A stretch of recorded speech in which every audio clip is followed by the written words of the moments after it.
Hello மக்களே! எல்லாருக்கும் happy மாலை வணக்கம். கோலம் பேசுதடி சீரிஸ்ல கோலம் 49.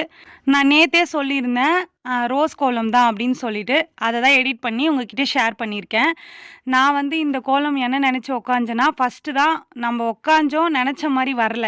இப்பயாச்சும் சூப்பரா வரணும் அப்படின்னு சொல்லிட்டு நெனச்சேன். ஆனா நான் எக்ஸ்பெக்ட் பண்ணத விட சூப்பராவே வந்தது.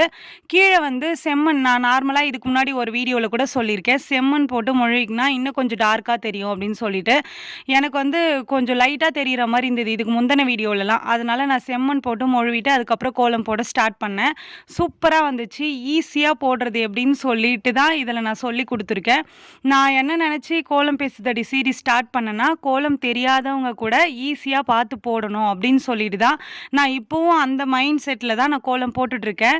நான் நெனச்சா இப்போ மத்த வீடியோலாம் பார்க்கும்போது எனக்கு என்ன தோணும்னா, பெரிய பெரிய கோலம்லாம் ரங்கோலி கோலம்லாம் இருக்குல்ல, அத பார்க்கும்போது அந்த மாரி நம்ம போட்டுடலாம். பாதி எடிட் பண்ணி முக்காவாசி கோலம் முடிச்சுட்டு திரும்பணும் ஃபுல் கோலத்த அப்படியே காமிச்சிடலாம். ஆனா எனக்கு அப்படி தோணல. குட்டி குட்டியா போட்டாலும் கத்துக்கிறவங்களுக்கு வந்து ஃபுல்லா காமிச்சா மட்டும் தான் அது வந்து புரியும். அவங்களால அப்பதான் அத வந்து போட முடியும். அத மைண்ட் செட்ல வச்சுட்டு தான் நான் குட்டி குட்டி கோலமா போட்டு உங்ககிட்ட ஷேர் பண்ணிட்டு இருக்கேன்.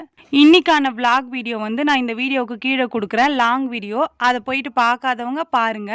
ஓகே மக்களே! இந்த வீடியோ உங்களுக்கு புடிச்சிருந்தா மறக்காம சுந்தர் உமா ஜெயந்தி சேனல சப்ஸ்கிரைப் பண்ணிக்கோங்க. இந்த கோலம் புடிச்சிருந்தா இந்த வீடியோவுக்கு லைக் பண்ணிக்கோங்க. நெக்ஸ்ட் என்ன கோலம் போடலாம் அப்படின்னு சொல்லிட்டு கமெண்ட்ல சொல்லுங்க. பாய் பாய்.